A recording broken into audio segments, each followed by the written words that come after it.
اور یہ بات پکی ہے کہ آپ جب راہ خدا میں دیتے ہیں تو آپ کے رزق میں، مال میں کبھی کمی نہیں آتی۔ اللہ کے محبوب نے 3 چیزیں قسم کر کے کہی ہیں۔ حضور نے کچھ چیزیں ارشاد فرمائی تو ان میں سے 3 چیزوں کے بارے میں فرمایا کہ یہ تو میں اللہ کی قسم کر کے تمہیں کہتا ہوں، اور ان میں سے ایک شے یہ کہ ما نقص مال عبد من صدقہ، فرمایا میں اللہ کی قسم اٹھا کے کہتا ہوں کہ صدقے سے مال کم نہیں ہوتا۔ تمہارا کیلکولیٹر حساب یہی بتاتا ہے کہ جو ہے وہ کم ہو گئے ہیں، 100 میں سے 10 دے دیے تو باقی 90 رہ گئے ہیں۔ آپ کا اکاؤنٹنٹ بھی آپ کو یہ بتاتا ہے کہ اتنے لاکھ میں سے اتنے ہزار دے دیے، باقی اتنے رہ گئے۔ لیکن میرے حضور نے کہا میں اللہ کی قسم اٹھاتا ہوں کہ صدقے سے مال کم نہیں ہوتا۔ دوسری بات فرمائی کہ جو شخص مانگنا شروع کر دیتا ہے، سوال کا دروازہ کھول دیتا ہے، اس کی کمی پوری نہیں ہوتی، یہ بھی میں اللہ کی قسم اٹھاتا ہوں۔ اور تیسری بات میرے حضور نے قسم فرما کے یہ کہی کہ جو شخص کسی کو معاف کر دیتا ہے، کسی نے کوئی زیادتی کی وہ معاف کر دیتا ہے، تو حضور فرماتے ہیں میں اللہ کی قسم اٹھا کے کہتا ہوں اس کی عزت میں فرق نہیں آئے گا۔ تو یہ 3 چیزیں حضور نے قسم کر کے فرمائی۔ تو اس لیے ہم اپنے ہمسایوں کو دیکھیں، ان کی ضروریات کا خیال رکھیں۔ تو حضور کی سیرت کا یہ عنوان جو حضرت خدیجۃ الکبریٰ سے بہتر کون جانتا تھا، اپنا سارا مال انہوں نے حضور کو پیش کر دیا جب نکاح ہوا حضور سے کہ حضور اب یہ میرا نہیں، یہ آپ کا ہے، اور وہ سارا مال حضور نے لوگوں میں بانٹ دیا، ضرورت مندوں کی کفالت کرتے رہے۔ تو کہا وَتَحْمِلُ الْكَلَّةَ، آپ لاچاروں کا بوجھ اٹھاتے ہیں، وَتَكْسِبُ الْمَعْدُومَ، اور جن کا کوئی نہیں ہے آپ ان کے کفیل بن جاتے ہیں اور آپ کمائی کر کے ان کے گھر کی ضروریات کو پورا کرتے ہیں۔ وَتَقْرِي الضَّيْفَ، اور آپ کی یہ خوبی ہے کہ آپ مہمان نواز ہیں۔ مہمان نوازی آپ کا شعار ہے، آپ کا طرز زندگی ہے، اور مہمان کو جو کھلایا جاتا ہے اس کا حساب بھی نہیں ہوتا، اور مہمان کے ساتھ جو بیٹھ کے کھایا جاتا ہے اس کا بھی حساب نہیں ہوتا، اور مہمان اپنا رزق خود لے کے آتا ہے اور برکت چھوڑ کے جاتا ہے۔ تو مہمان کو کبھی بھی بوجھ نہیں سمجھنا چاہیے۔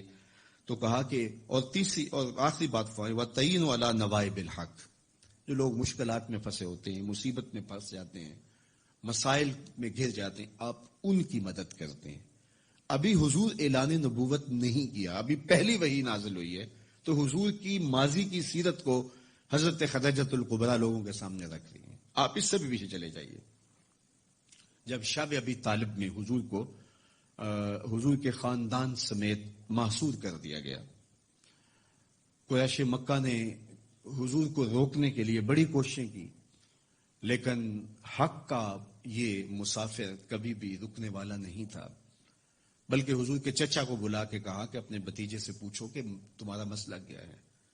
دولت مال چاہیے تو ہمسائے لوگ مل کے اتنی دولت ان کو دے دیتے ہیں کہ کوئی کمی نہیں رہے گی، اور اگر کسی خاتون سے نکاح کرنے کی آرزو دل کے کسی گوشے میں ہو تو وہ بھی بتائیے، کسی سردار کی بیٹی سے نکاح کرنا چاہیں تو ہم اس کے لیے بھی حاضر ہیں، لیکن یہ بتوں کی مخالفت چھوڑ دی جائے۔ تو جب بہت ساری باتیں کی سب نے مل کے کی، اور جو ہے وہ دباؤ بھی ڈالا کہ اگر نہیں یہ کرتے تو پھر حالات کی تلخیاں اور جو کچھ ہے وہ آپ کے سر پہ ہوں گی۔ تو حضور کے چچا جناب ابو طالب حضور کے پاس آئے، تو ان کی طبیعت پر کچھ بوجھ تھا، تو انہوں نے کہا کہ بھتیجے میں اکیلا اتنے قبائل کے ساتھ لڑائی کا بوجھ نہیں اٹھا سکا، میری کمر کمزور ہے۔ تو حضور علیہ الصلوۃ والسلام کی خدمت میں انہوں نے کہا کہ وہ تو اس طرح کی باتیں کر رہے ہیں۔ تو آقا کریم نے جو جواب دیا وہ سنیے۔ آپ نے فرمایا یا امی لو وضع الشمس فی یمینی والقمر علی یساری، اگر وہ سورج میرے دائیں ہاتھ میں رکھ دیں اور چاند کو لا کے میرے بائیں ہاتھ میں رکھ دیں اور دنیا بھر کے خزانے میرے قدموں میں ڈھیر کر دیں، میں کبھی بھی حق کو باطل اور باطل کو حق نہیں کہہ سکتا۔ یہ وہ چیز ہے جہاں پر ہمیں کھڑا ہونا چاہیے۔ یہ رشوت کیا ہوتی ہے؟ ہم اداروں میں افسر بن کے بیٹھتے ہیں اور ہم کسی ذمہ دار منصب پہ بیٹھتے ہیں تو ہمیں چند ٹگوں سے کوئی خرید لیتا ہے، ہمارا ضمیر پھر کہاں ہوتا ہے؟ کائنات کی نعمتیں اس کو پیشکش کی جا رہی ہیں جو پیدا ہوا تو باپ کا سایہ سر پہ نہیں ہے، 6 سال کی عمر ہے تو ماں انتقال کر گئی ہے، یہ حالت ہے۔ لیکن کہا جا رہا ہے کہ جناب آپ کو جو چاہیے ہم فراہم کرتے ہیں، لیکن کہا لو وضع الشمس فی یمینی، اگر وہ سورج کو میرے دائیں ہاتھ میں رکھ دیں اور چاند کو میرے بائیں ہاتھ میں رکھ دیں اور میرے پاؤں میں کائنات کے خزانے لا کے دولت قارون بھی رکھ دیں، لیکن میں پھر بھی حق کو حق کہوں گا، باطل کو باطل کہوں گا، تو میں چند ٹگوں پہ اپنی ضمیر کا سودا کیسے کر سکتا ہوں اگر میں رسول اللہ کو مانتا ہوں، اگر میں حضور علیہ الصلوۃ والسلام کا فالوور ہوں، اگر میں ان کا امتی ہوں، ان کا غلام ہوں، ان کا عاشق ہوں، تو پھر میں کیوں اپنے ملک کو بیچوں، میں کیوں عدل کو بیچوں، میں کیوں انصاف کو بیچوں، میں کیوں اپنے منصب کو بیچوں، میں کیوں لوگوں کے حق غصب کروں، لوگوں پر زیادتیاں کروں، میں دیوار رکھتے ہوئے ہمسائے کے 2 انچ دبانے کے لیے اپنی ضمیر کا سودا کر لوں، میز کے اوپر سے رشوت پکڑوں یا نیچے سے پکڑوں، فرق نہیں پڑتا اس سے، میں اپنی ضمیر کا سودا کیا ہے اور برسرے بازار کیا ہے اور بہت سستا بیچا میں نے اپنے آپ کو۔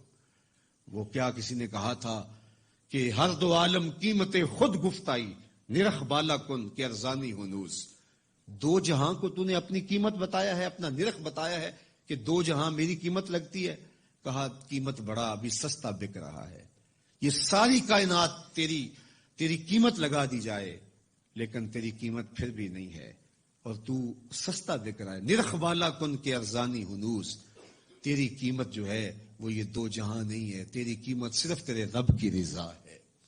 تو کہا کہ میں کبھی بھی، تو یہ حضور علیہ الصلوۃ والسلام کی زندگی تھی۔ خیر انہوں نے جب کہا کہ میں تو نہیں تمہاری بات کو ماننے والا، تو پھر انہوں نے سماجی بائیکاٹ کر دیا، سوشل بائیکاٹ کر دیا اور حضور کو شب ابی طالب میں مقید کر دیا۔ تو حضور کے چچا نے اس وقت ایک قصیدہ لکھا حضور کے نام، چونکہ یہ پانی نہیں پہنچنے دیتے تھے، غلہ نہیں پہنچنے دیتے، کوئی باہر سے بھی آتا تاجر تو اس کا غلہ خود خرید لیتے کہ کہیں وہ بنو ہاشم کے پاس نہ چلا جائے، اور وہ خرید کے اپنی زندگی اور موت کے درمیان جو ٹوٹتا ہوا رشتہ ہے جو ہے وہ اس کو کہیں بچا نہ پائیں۔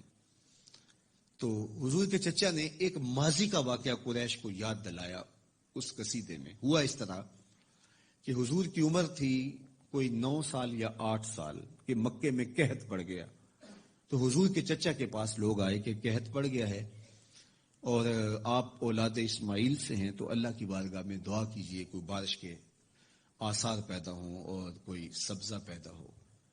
آپ نے فرمایا تم بھی سین حرم میں پہنچ جاؤ، میں بھی پہنچ جاتا ہوں، وہاں اللہ کی بارگاہ میں دعا کرتے ہیں۔ خیر لوگ جمع ہو گئے تو حضور کو ساتھ لیا حضور کے چچا نے اور سین حرم میں پہنچے اور کعبۃ اللہ کی دیوار کے ساتھ حضور کو یوں کھڑا کیا کہ حضور کی پشت کعبہ کی دیوار کے ساتھ لگ رہی تھی اور رخ لوگوں کی طرف تھا۔ تو جب یوں حضور کھڑے ہو گئے تو حضور کے چچا نے ایسے ہاتھ پھیلا کے کہا اے اللہ اس گوری رنگت والے کے صدقے بارش نازل کر دے۔ راوی کہتا ہے ابن عساکر نے لکھا ہے، باقی لوگوں نے بھی لکھا ہے کہ ابھی جو ہے وہ لوگ گھروں کو نہیں پہنچے تھے کہ چھم چھم می برسنے لگا اور لوگ بھیگ کے گھروں کو گئے اور اتنا سبزہ ہوا کہ لوگ خوشحال ہو گئے۔ تو آج جب حضور علیہ السلام اور حضور کے خاندان کو شب ابی طالب میں مقید کر دیا گیا تو کچھ پہنچنے بھی نہ دیا جاتا، تو حضور کے چچا نے یہ پرانا واقعہ قریش کو یاد دلاتے ہوئے کہا وَأَبْيَضُ يُسْتَسْقَى الْغَمَامُ بِوَجْهِهِ سِمَالُ الْيَتَامَى عِصْمَةٌ لِلْأَرَامِلِ، آج تم پانی نہیں پہنچنے دیتے، غلہ نہیں آنے دیتے، وہ واقعہ بھول گئے ہو جب قحط پڑا تھا اور نہ بارش برستی تھی نہ سبزہ اگ رہا تھا، جانوروں کی چھاتیاں بھی سوکھ گئی تھی، دودھ بھی نہیں مل رہا تھا، یہی میرا وہ گوری رنگت والا بھتیجا تھا جس کے چہرے کو دیکھ کے امٹ کے بادل آئے تھے۔ وہاں 2 لفظ گئے، سمال الیتامى عصمۃ للارامل، یہ میرا وہی بھتیجا ہے جو یتیموں کا سہارا ہے اور بیواؤں کا آسرا ہے۔ اب حضور جب خود یتیم تھے، یتیمی کی عمر بلوغت سے قبل ہوتی ہے، تو یتیم ہو کر بھی یتیم پرور تھے، یتیم ہو کر بھی یتیم پرور تھے، اور حضور بیواؤں کے گھروں میں جا کے ان کا پانی بھر آتے اور یتیموں کی مدد کرتے اس دور میں جب خود درد یتیمی سہ رہے تھے۔ اور پھر میرے حضور نے یتیم کی کفالت کا لوگوں کو درس دیا، اور میں آپ سے ایک سوال کرتا ہوں، اس کائنات میں سب سے اچھا اور خوبصورت گھر کون سا ہے؟ تو کوئی یہ کہے گا کہ جو شہر کے وسط میں ہے وہ گھر اچھا ہے، کوئی یہ بولے گا جو تعلیمی اداروں کے قریب ہے، بچوں کو آنے جانے کی سہولت رہتی ہے، وہ گھر اچھا ہے۔ کسی نے کہا نہیں جو بر لبے سڑک ہے، کسی نے کہا کہ جو علاج گاہوں کے زیادہ قریب ہے، کوئی بولا جو عالی نسب سوسائٹی میں واقع ہے جہاں سیکورٹی کے حصار ہیں، آسانی رہتی ہے۔ کسی نے کہا جو ساحل سمندر پر ہے، کسی نے کہا جو لبے دریا پر ہے، کسی نے کچھ کہا، کسی نے جو بہت کشادہ ہے وہ گھر خوبصورت ہے۔ میرے حضور نے کہا اس کائنات میں سب سے اچھا اور خوبصورت گھر وہ ہے جس میں یتیم رہتا ہو اور اس کی عزت بھی ہوتی ہو، اس کی تکریم بھی کی جاتی ہے، صرف رہتا ہی نہ ہو، اس کو اپنے بچوں کی طرح رکھا جاتا ہو اور اس کے وہی حقوق اور وہی جذبات کا اسی طرح خیال رکھا جاتا ہو جس طرح اپنے بچوں کا خیال رکھا جاتا ہے۔ چونکہ خود درد یتیمی سہا ہے۔ علامہ اقبال علیہ رحمہ نے ایک نظم لکھی تھی کہ زمانے میں نالہ یتیم، انجمن حمایت اسلام کے سالانہ اجلاس میں آپ نے وہ نظم پڑھی تھی، تو اس میں یتیم کے دکھڑے بیان کرتے ہیں کہ یتیم کے کیا کیا مسائل ہیں۔ تو اس نالہ یتیم میں وہ مثال کے طور پہ کہتے ہیں جب عید کا چاند نظر آتا ہے تو وہ ایک زمانہ تھا لوگ چھتوں پہ چڑھ کے چاند دیکھا کرتے تھے، تو عمومی بچے زیادہ چڑھتے تھے اور جب چاند نظر آتا تو وہ پھر دوڑتے نیچے آتے اور مبارکیں دیتے اپنے ماں باپ کو کہ چاند طلوع ہو گیا۔ تو اقبال اس کو جو ہے وہ منظوم جو ہے وہ لکھتا ہے کہ جب چاند طلوع ہوتا ہے اور بچے چھتوں پہ شور مچاتے ہیں اور واپس جب آتے ہیں تو اتنی خوشی میں سرشار ہوتے ہیں کہ وہ دو دو تین تین سیڑھیاں پھلانگ کر کے دوڑ کے نیچے آتے ہیں کہ عید ہو گئی، چاند چڑھ گیا، اور اتنا شور مچا ہوتا ہے کہ ان کے ماں باپ سیڑھیوں کے قریب آ چکے ہوتے ہیں، اور جب وہ آخری سیڑھیاں پھلانگ رہے ہوتے ہیں تو ان کے ماں باپ کی باہیں، ان کے باپ کی آغوش پھیلی ہوئی ہوتی ہے، اور یتیم اور جو ہے وہ بچہ جا کے اپنے باپ کے سینے سے لگتا ہے۔ تو اقبال کہتے ہیں کہ جب یتیم بچہ چھت سے نیچے اترتا ہے چاند دیکھ کے، تو وہ اس طرح بھاگتا ہوا نیچے نہیں اترتا اور نہ اس کے لیے کوئی پھیلی ہوئی باہیں ہوتی ہیں، بلکہ وہ چپکے سے دیوار کے ساتھ لگ لگ کے اتر کے جو ہے وہ تاریک کمرے میں جا کے بستر میں آنسو جذب کرتا ہے، اور اقبال پھر یتیم کو وہاں سے اٹھاتے ہیں اور کہتے ہیں یتیم تیرے دکھوں کا مداوا کہیں نہیں، آ تجھے میں حضور کی چوکھٹ، تو بھی یتیم۔ اور یہ چیز یتیم کے لیے تسکین کا سامان ہے۔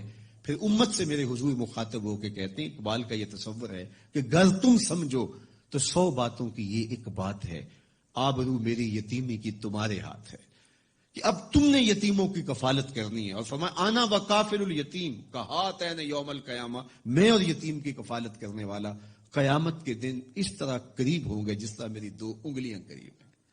تو یتیموں کو عزت دی۔ اور میں آپ کو بتاؤں کہ ایسا رنگ اور ایسی لطافت اور ایسا درد دل اور ان کی نزاکت قلبیہ کا ایسا لحاظ کسی نے نہیں کیا ہوگا جو میرے حضور نے کیا ہے۔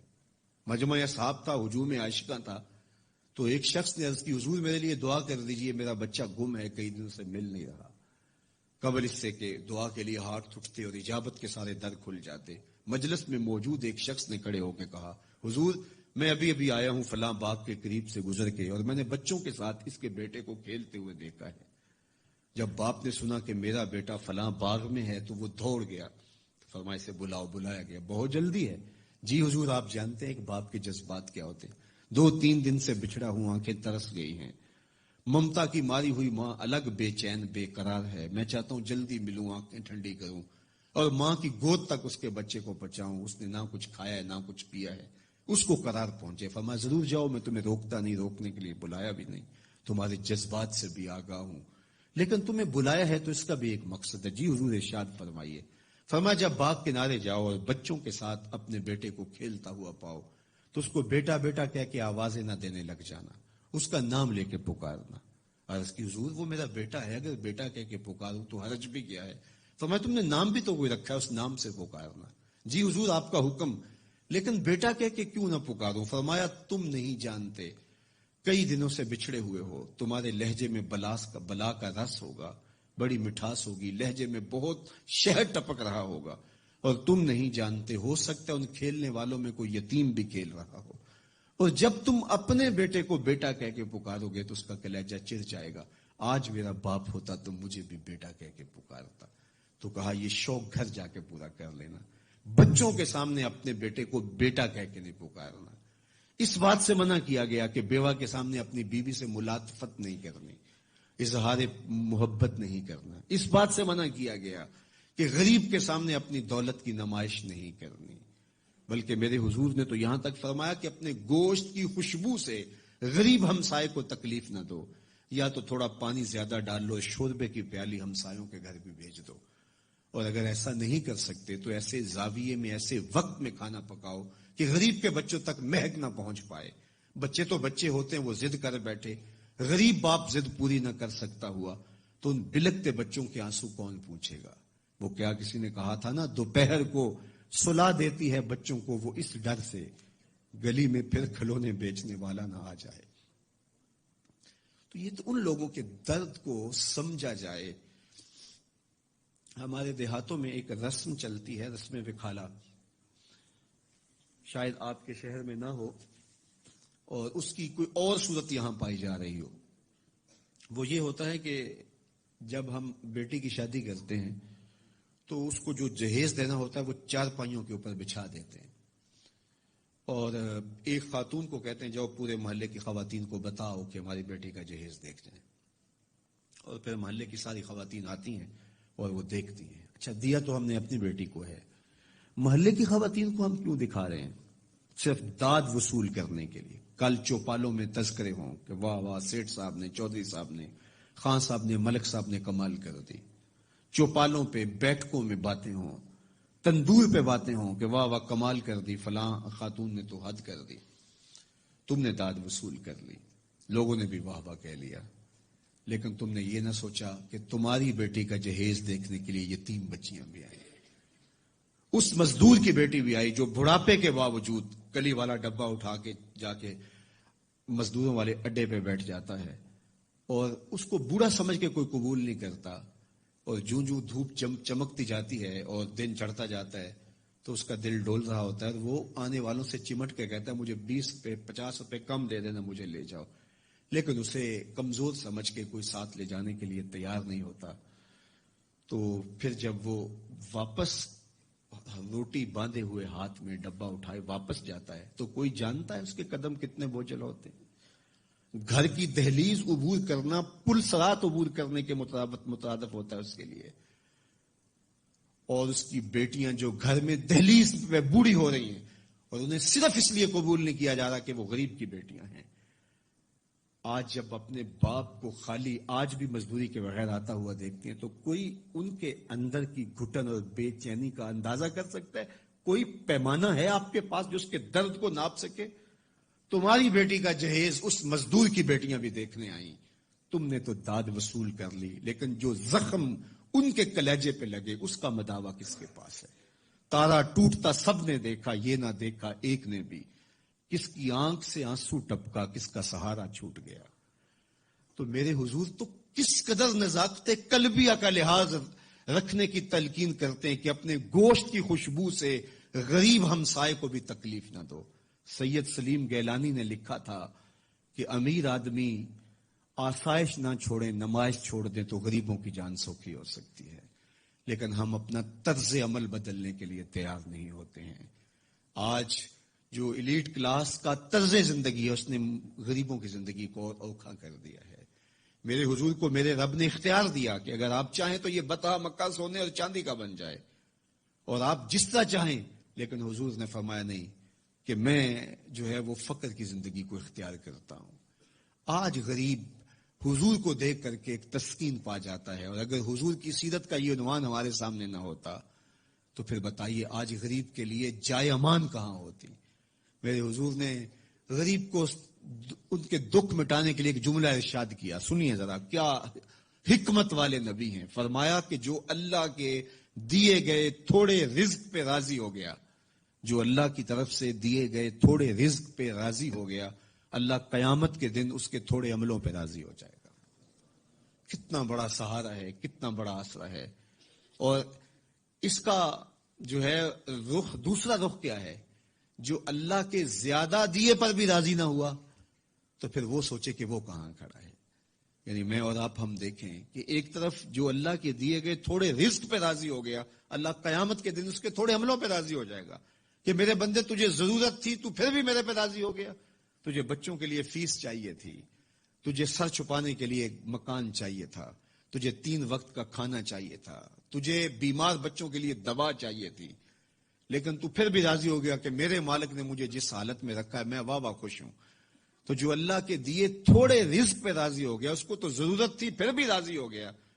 بندے مجھے تو تیرے عملوں کی ضرورت بھی نہیں ہے، تو میں تیرے تھوڑے عملوں پہ راضی ہو جاؤں گا.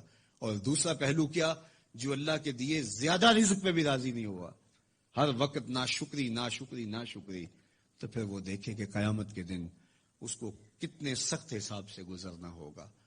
تو آئیے حضور کی سیرت کے سائے میں اپنی زندگی گزارنے کا عزم کیجیے. حضرت انسان کو اللہ تعالیٰ جل شانہ نے جسم اور روح دونوں کے مجموعے سے پیدا کیا ہے. صرف جسم کا نام زندگی نہیں ہے اور صرف روح کا نام زندگی نہیں ہے. یسألونک عن الروح قل الروح من امر ربی، روح اللہ کے امر کا نام ہے، وہ ایک باطنی لطیفہ ہے. اور جسم یہ آگ ہوا مٹی اور پانی، یہ ان 4 چیزوں کا مجموعہ ہے. جب روح چھوڑتی ہے اسے تو یہ بے حس بے جان ہوتا ہے، اس کی کوئی حیثیت باقی نہیں بچتی. جسم اور روح ان دونوں کے باہمی ملاپ سے، باہمی ارتباط سے، باہمی امتزاج سے یہ انسان، یہ پیکر اور یہ بولتا وجود، یہ دیکھتی آنکھیں، یہ سنتے کان اور یہ چلتی حرکت کرتی ٹانگیں اور یہ دھڑکتا ہوا دل اور یہ نظام تنفس اور نظام انہضام، یہ سب کچھ جو ہے وہ ان 2 چیزوں کے مجموعے کے دم سے ہے. تو جس طرح ہماری جسم کے کچھ تقاضے ہیں، ہمارے جسم کے کچھ تقاضے ہماری روح کے بھی تقاضے ہیں. ساری زندگی ہم جسم کے تقاضوں کے حصول کے لیے لگے رہتے ہیں جو یہی رہ جانا ہے، اور اس زندگی کے لیے ہم سب کچھ کرتے ہیں جو زندگی 4 دن کی ہے. بل تؤثرون الحیات الدنیا والآخرۃ خیر وابقی، کہا تم اس جیتی دنیا کے لیے سب کچھ لگا دیا، ساری صلاحیتیں صرف اس دنیا کی زندگی کے لیے لگا دی. یہ ہے کتنی؟ 60 سال لگا لیجئے، تو تیسرا حصہ تو روز سوتے ہیں، 8 گھنٹے روز سوئے اگر، تو 60 سال زندگی ہے، 20 سال تو سو کے گزر گئی. کچھ بچپن کے کاٹیے، کچھ بڑھاپے کے، کچھ بیماریوں کے. روزانہ 1 گھنٹہ کم از کم واش روم میں جاتے ہیں. تو آپ بتائیے کہ زندگی باقی بچتی کہاں ہے؟ 20 سال لگا لیجئے، باقی ٹوٹل زندگی بچی. یہ ساری زندگی ہے. اور حشر کا صرف ایک دن قرآن بتاتا ہے 50,000 سال کا ہے. 50 سال کا نہیں، 50-100 سال کا نہیں، 50,000 سال کا ایک دن. اس کے بعد نہ ختم ہونے والی زندگی. موت کو بھی مینڈے کی شکل میں لا کے ذبح کر دیا جائے گا. حدیث پاک میں آتا ہے کہ جنتی جنت سے دیکھ رہے ہوں گے، جہنمی جہنم سے دیکھ رہے ہوں گے. جنتیوں کے دل میں ایک ہی خدشہ ہوگا کہیں موت نہ آ جائے. جہنمیوں کے سینے میں ایک ہی امید روشن ہوگی، کہیں موت آ جائے تو جان چھوٹ جائے. جب موت کو بھی موت آ جائے گی، اتنے دکھی ہوں گے جہنمی کہ اگر موت کو موت نہ آئی ہوتی تو یہ دکھ سے مر جاتے. اور اتنے خوش ہوں گے جنتی کہ اگر موت کو موت نہ آئی ہوتی تو یہ خوشیوں کے وفود سے مر جاتے. تو ایسی زندگی جو نہ ختم ہونے والی ہے، اس کے لیے میں اور آپ سوچیں کہ ہم نے کیا کیا ہے. میرے حضور نے جو ہمیں زندگی دی ہے، وہ یہ جو سیرت دی ہے، جو کردار دیا ہے، وہ یہ زندگی بھی سنوارتا ہے اور وہ زندگی بھی سنوارتا ہے. ایسا دین حضور نے نہیں دیا جس کا راہبانہ دین تھا کہ ٹھیک ہے دنیا ترک کرو تو آخرت ملے گی. میرے حضور نے یہ دین نہیں دیا. لا رہبانیت فی الاسلام، اسلام میں رہبانیت کا تصور ہی نہیں ہے. یہ زندگی بھی بھرپور گزارو اور وہ زندگی بھی. ایک صحابی آئے حضور کی خدمت میں، حدیث میں آتا ہے چوزے کی طرح کمزور تھے، مثال ہے ان کی کمزوری کی. تو حضور نے فرمایا تو نے اللہ سے کوئی دعا مانگی تھی؟ اس نے کہا جی حضور میں نے دعا مانگی تھی، شاید وہ قبول ہو گئی. کیا دعا مانگی تھی؟ میں نے کہا تھا مالک میری دنیا چاہے برباد ہو جائے، آخرت سنور جائے. جو آخرت کے حصے کے دکھ ہیں وہ بھی دنیا پہ بھیج دے، تاکہ میں آخرت سنوارنا چاہتا ہوں. تو مجھے بڑی بیماریاں، بڑے دکھ، بڑی مقاومتیں، مخالفتیں، دوستوں کی طرف سے تلخ رویے، میری تو زندگی کو کھا گئے یہ چیزیں، اور آپ میری حالت دیکھ رہے ہیں. تو میں نے اللہ سے کہا تھا میری آخرت ٹھیک ہو جائے، دنیا جیسے تیسے بھی گزرے، برباد ہو جائے دنیا، کوئی ٹینشن نہیں. اب حضور اس بات پہ خوش نہیں ہوئے کہ اس نے آخرت سنوار لی، دنیا برباد کر لی. ناراض ہوئے. فرمایا تو نے یہ کیوں نہیں کہا، تو یہ کیوں کہا کہ میری آخرت سنور جائے اور دنیا برباد ہو جائے؟ تو نے یہ کیوں نہیں کہا ربنا آتنا فی الدنیا حسنۃ وفی الآخرۃ حسنۃ، اے اللہ میری یہ دنیا بھی بہتر کر دے، میری وہ دنیا بھی بہتر کر دے. یہاں ذلیل ہونے کے لیے ہم نہیں آئے، عزت یہاں بھی پائیں اور عزت وہاں بھی پائیں. لیکن ہماری ترجیح کیا ہے؟ وہ زندگی ہے، آخرت کی زندگی، جہاں ہم نے زیادہ رہنا ہے۔ میں ابھی ایک ملک کے سفر سے آیا ہوں، تو دنیا کے مختلف ممالک میں آنا جانا رہتا ہے، تو وہاں جب میں جاتا ہوں تو دیکھتا ہوں کہ ایک چھوٹے سے کمرے میں 8-10 لڑکے مل کے رہ رہے ہیں، اور اپنا کھانا بھی خود تیار کرتے ہیں اور اپنے کپڑے بھی خود دھو رہے ہوتے ہیں۔ تو میں ان کو کہتا ہوں کہ آپ ایک چھوٹے سے کمرے میں 10 لوگ رہ رہے ہیں، تو آپ یہاں کوئی کنال 2 کنال کا بنگلہ خریدیں، اچھی زندگی گزاریں، یہ کیوں ایسا کر رہے ہیں؟ تو وہ کہتے ہیں حضرت آپ جانتے ہیں ہم نے یہاں کون سا مستقل رہنا ہے، ہمارا پاکستان میں دیکھو 2 کنال کا بنگلہ بن رہا ہے۔ تو میں کہتا ہوں یہی تو میں سمجھانے آیا ہوں، جہاں جتنا رہنا ہو اتنا ہی وہاں حساب رکھا جاتا ہے۔ دنیا میں رہیں، ضرور رہیں، بھرپور زندگی گزاریں، لیکن دنیا سے اتنا تعلق رکھیں جتنا ہم اس دنیا میں رہنا ہے۔ وہ لوگ جن کے ہاں آخرت کا تصور نہیں ہے، وہ اس دنیا کو ہی سب کچھ سمجھتے ہیں، وہ تو آنکھیں بند ہوں گی تو پتہ چلے گا کہ آخرت تھی یا نہیں، لیکن جن کا آخرت کا تصور موجود ہے ان کو یہ زیبا نہیں ہے کہ اپنی آخرت بارے میں کچھ نہ سوچیں۔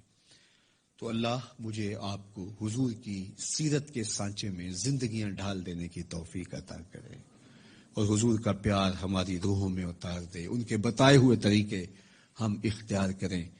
اللہ آپ سب کو سلامت رکھے، میرے بچے ہیں، بیٹے بیٹیاں ہیں، بھائی بہن ہیں، اللہ سب کو جزائے خیر دے۔ یہ بزرگ اساتذہ معلمین جنہوں نے اپنی زندگیاں وقف کی ہیں، یہاں سے پھوٹتی ضیائیں اور علم و عمل کی روشنی سے ہم اپنے وطن کو تعمیر کر سکیں، ہم اسلام کی ایک خوبصورت شناخت بن سکیں، اور دنیا کے جس کونے میں جائیں ہمارا کردار، ہمارا رویہ بتائے کہ ہم حضور کے غلام ہیں، حضور کے عاشق ہیں، اور حضور علیہ الصلوۃ والسلام سے محبت کرنے والے ہیں۔ میرے استاد ایک جملہ کہا کرتے تھے، یہ نہ ہو کہ لوگ تمہیں پوچھے تم کون ہوتے ہو اور تمہیں بتانا پڑے کہ ہم مسلمان ہوتے ہیں۔ فرمایا کرتے تھے صاحب کسی کو پوچھنا ہی نہ پڑے، تیری طرز زندگی ایسی ہو کہ لوگ دور سے تجھے دیکھ کے کہیں وہ دیکھو آقا کا غلام آ رہا ہے۔ نور آنکھوں میں تو چہروں پہ اجالے ہوں گے، مصطفیٰ والوں کے انداز نرالے ہوں گے، دنیا میں بھی ان کے دم سے مقدر چمکا، محشر میں بھی ان کی رحمت کے حوالے ہوں گے۔ اللہ میری کہی ہوئی باتوں کو روحوں میں اتار دے، مجھے اور آپ سب کو جو چیزیں قابل عمل ہیں ان پر توفیق عمل نصیب فرمائے۔ وآخر دعوانا ان الحمدللہ۔